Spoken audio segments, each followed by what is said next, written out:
এই দেশে কোনো চরমপন্থা বা মৌলবাদের অভয়ারণ্য যেন কোনোদিন পরিণত হতে না পারে, সেটিও কিন্তু আমাদের প্রত্যাশা, সেটিও আমাদের লক্ষ্য।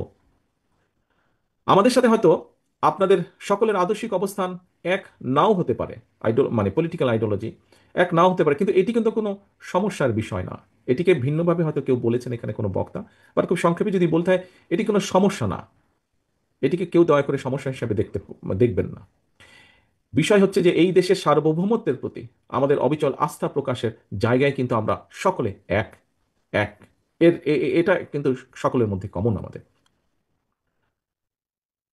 সম্মানিত উপস্থিতিবৃন্দ, এদেশের মালিকানার একমাত্র দাবিদার এই দেশের সকল নাগরিক।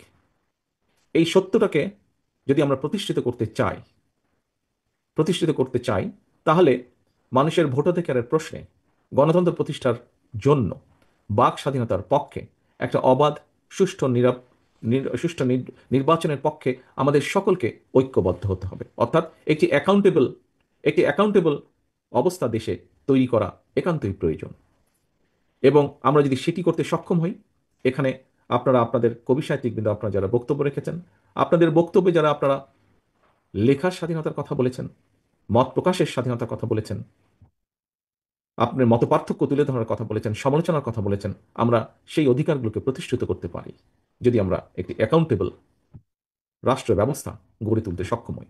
এবং সেটি একমাত্র করা সম্ভব মানুষের ভোটের অধিকার রক্ষার মাধ্যমে।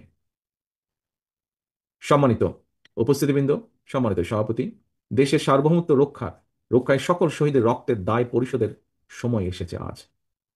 এই দেশের একজন কৃতজ্ঞ সন্তান হিসাবে আজ এই সুন্দর অনুষ্ঠানে আমাদের সকলের কণ্ঠে ঐক্যের প্রতিধ্বনি উচ্চারিত হোক।